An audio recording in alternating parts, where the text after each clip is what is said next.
বলি শুনেন, বিপিএলের যে হর্তাকর্তা রয়েছেন তাদেরকে বলছি, দেশের সম্মান যা নষ্ট করছেন, বাস এনাফ।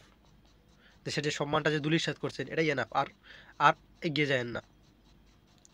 যা করছেন করছেন, যা নষ্ট হয়েছে হয়েছে। আপনাদের যদি ক্যাপাবিলিটি না থাকে যে আমরা এই ফ্র্যাঞ্চাইজি লিগ করব, আমাদের এই অ্যামাউন্ট আছে এবং আমরা এটা করতে সক্ষম, তাহলে করবেন। যদি না থাকে তাহলে ফকিন্নি মার্কা এই টুর্নামেন্ট করছেন কেন? কই থেকে পাগল ধরে ধরে এনে এই ফ্র্যাঞ্চাইজি দিয়ে দিছেন? বিভিন্ন দেশ থেকে প্লেয়ার নিয়ে অসম্মান করছেন, পেমেন্ট দিচ্ছেন না, এই টিকিট দিচ্ছেন না, খানা দিচ্ছেন না, রুমবন্দি হয়ে থাকে। এটা কিসের জন্য? আপনাদের তো ওইগুলার কোনো প্রয়োজন নাই। দেশের সম্মান কি হচ্ছে না হচ্ছে এগুলোর তো কোনো দরকার নেই, কিন্তু আমাদেরকে তো বাইরে থাকতে হয়। আমাদের সাথে তো অনেক দেশের মানুষ কাজ করে।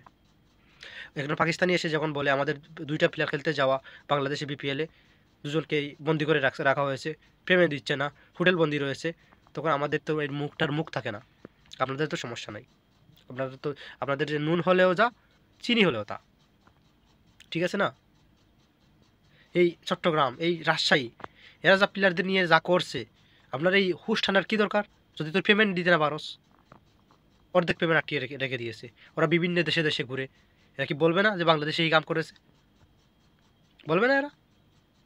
আর এই যে বাংলাদেশকে যে টপ অফ দ্য নিউজ বানিয়ে রাখছেন যে ওয়ার্ল্ডের মাঝে, যে এরকম এই বিপিএল একটা করে যে অবস্থা করে রাখছেন, প্রশ্নবিদ্ধ করে দিলে সবাইকে। তো আমি একটা কথা বলতে চাই, দেশ এবং জাতির উদ্দেশ্যে, আমাদের সম্মানের রক্ষার্থে আপনারা এটা আমা বন্ধ করেন। যদি পর্যাপ্ত পরিমাণ অ্যামাউন্ট না থাকে, পর্যাপ্ত পরিমাণ পরিকল্পনা না থাকে, তাহলে এবছর আপনারা নেক্সট ইয়ার করবেন না, 2 বছর পরে করেন বিপিএল, সমস্যা কি? কিন্তু এইভাবে আর বিপিএল করে দেশের সম্মানহানি করিয়েন না।